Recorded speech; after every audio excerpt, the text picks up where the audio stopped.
Assalamualaikum warahmatullahi wabarakatuh. Selamat datang di SPPA Daring bagi pengawas ad hoc di jajaran Bawaslu DIY. Untuk materi pertama yaitu tentang regulasi dan kerawanan pemilihan bupati dan wakil bupati yang akan dibahas oleh 3 narasumber, yaitu oleh Tri Agus Inharto, SH, selanjutnya Tri Asmianto, SPDI, dan Denok Panuntun. Submateri terdiri dari 3 subbahasan. Yang pertama, tentang landasan yuridis penyelenggaraan pemilihan dan ketentuan peraturan perundang-undangan dalam pelaksanaan pemilihan, akan disampaikan oleh Denok Panuntun dari Bawaslu Kabupaten Bantul. Selanjutnya, submateri yang kedua, tentang problematika hukum pemilihan antara norma dan aplikasi, yang akan disampaikan oleh Tri Agus Inharto, SH, dari Bawaslu Kota Yogyakarta. Serta untuk submateri yang ketiga yaitu tentang kerawanan pemilihan dan indikator kerawanan dan penanganan kerawanan, yang akan disampaikan oleh Tri Asmianto, SPDI, dari Bawaslu Kabupaten Gunung Kidul. Baik, langsung saja kita bahas tentang submateri pertama, yaitu tentang landasan yuridis penyelenggaraan pemilihan dan ketentuan peraturan perundang-undangan dalam pelaksanaan pemilihan.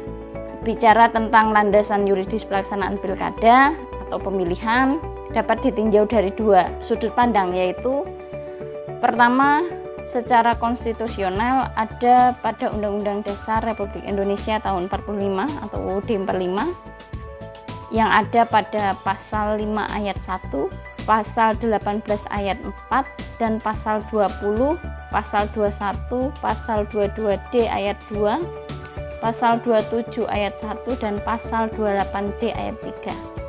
Sedangkan landasan yuridis pelaksanaan pilkada ada pada Undang-Undang 10 tahun 2016 tentang perubahan kedua atas Undang-Undang Nomor 1 Tahun 2015 tentang penetapan peraturan pemerintah pengganti Undang-Undang Nomor 1 Tahun 2014 tentang pemilihan gubernur, bupati, dan wali kota menjadi undang-undang. Baik, kita fokus pada landasan yuridis penyelenggaraan pemilihan.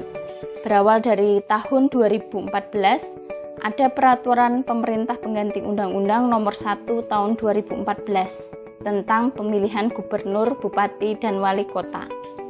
Dan selanjutnya pada tahun 2015 ditetapkan menjadi Undang-Undang Nomor 1 Tahun 2015 tentang penetapan dan peraturan pemerintah pengganti Undang-Undang Nomor 1 Tahun 2014. Landasan yuridis penyelenggaraan pemilihan ada pada Undang-Undang 10 Tahun 2016, di mana undang-undang ini merupakan akumulasi dari perubahan undang-undang sebelumnya. Setidaknya ada 20 uji materi tentang undang-undang pilkada ini.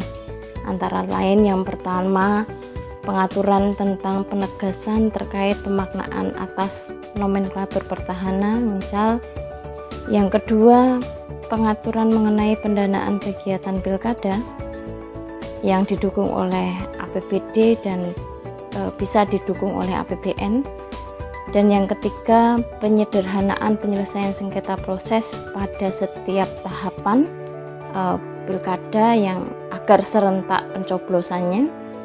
Keempat, penetapan mengenai waktu pemungutan suara pada tahun 2020 dan 2024. Yang kelima, mengenai pelantikan serentak. Yang keenam, pengaturan sanksi yang jelas bagi yang melakukan politik uang. Yang ketujuh, pengaturan persyaratan atas kewajiban bagi PNS dan anggota dewan yang harus mengundurkan diri sejak ada penetapan calon. Selanjutnya, persyaratan terkait dengan mantan terpidana yang dapat maju setelah mengumumkan kepada masyarakat luas bahwa pernah menjadi terpidana. Yang selanjutnya, yang ke-10, dihapusnya persyaratan tidak memiliki konflik kepentingan dengan petahana. Ada juga pengaturan terkait dengan pelaksanaan pemilihan yang hanya terdapat 1 pasangan Selanjutnya ada pemaknaan atas nomenklatur pertahanan dan seterusnya. Kita tahu pada akhir tahun 2019 Mahkamah Konstitusi juga memutuskan uji materi Undang-Undang 10 tahun 2016 yaitu nomor 48 terkait dengan nomenklatur jajaran Bawaslu dengan adanya Undang-Undang Pemilu nomor 7 tahun 2017. Selanjutnya kita membahas tentang ketentuan peraturan perundang-undangan pelaksana pemilihan. Selain Undang-Undang 10 tahun 2016 yaitu Undang-Undang Pilkada, ada beberapa ketentuan yang harus dipahami oleh jajaran penyelenggara, yaitu PKPU, Peraturan Komisi Pemilihan Umum, baik itu tentang jadwal dan tahapan pilkada, tentang PKPU tentang setiap tahapan, dan peraturan lainnya berkaitan dengan teknis penyelaksanaan pilkada. Selain PKPU, ada juga Perbawaslu yang merupakan ketentuan aturan pengawasan yang harus diketahui oleh jajaran pengawas ad hoc, khususnya di jajaran Bawaslu. Adapun Perbawaslu yang harus diketahui yaitu tentang pengawasan tahapan, Perbawaslu pengawasan setiap tahapan maupun ketentuan peraturan lainnya, baik itu SE maupun surat edaran teknis pengawasan pelaksanaan pilkada secara detail dari sisi pengawas. Selain ketentuan aturan khusus pemilihan, ada juga ketentuan-ketentuan yang harus diketahui oleh pengawas, di mana ada beberapa subjek pengawasan yang ada dalam undang-undang lainnya. Adapun undang-undang lain yang berkaitan dengan pilkada yaitu Undang-Undang Nomor 5 Tahun 2014 misal tentang ASN, Undang-Undang Nomor 2 Tahun 2002 tentang Kepolisian Negara Republik Indonesia, Undang-Undang 34 Tahun 2004 tentang Tentara Nasional, yang itu kaitannya memang dengan netralitas ASN, TNI, Polri. Ada juga Undang-Undang 6 tahun 2014 tentang desa, ada ketentuan kepala desa misal yang harus yang tidak boleh kampanye, terlibat dalam kampanye.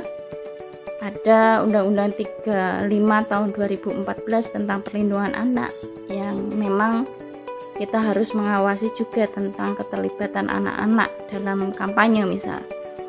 Ada juga Undang-Undang 19 tahun 2016 tentang informasi transaksi elektronik, entah itu berkaitan dengan hoax, berkaitan dengan kampanye hitam atau black campaign yang memang bisa dilakukan oleh peserta pemilihan.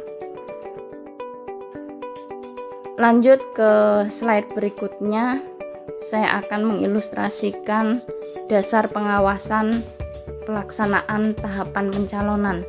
Apa saja yang harus diketahui?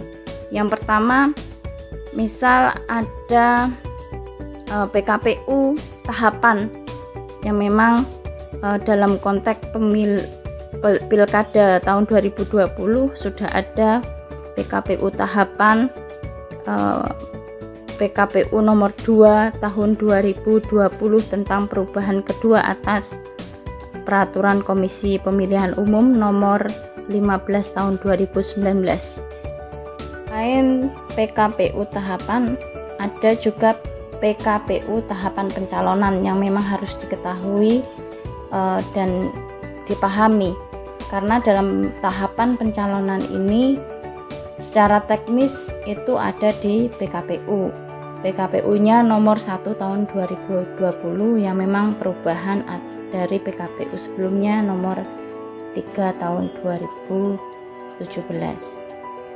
Nah, setelah dua PKPU itu, jajaran pengawas juga harus mengetahui bagaimana Perbawaslu pengawasannya.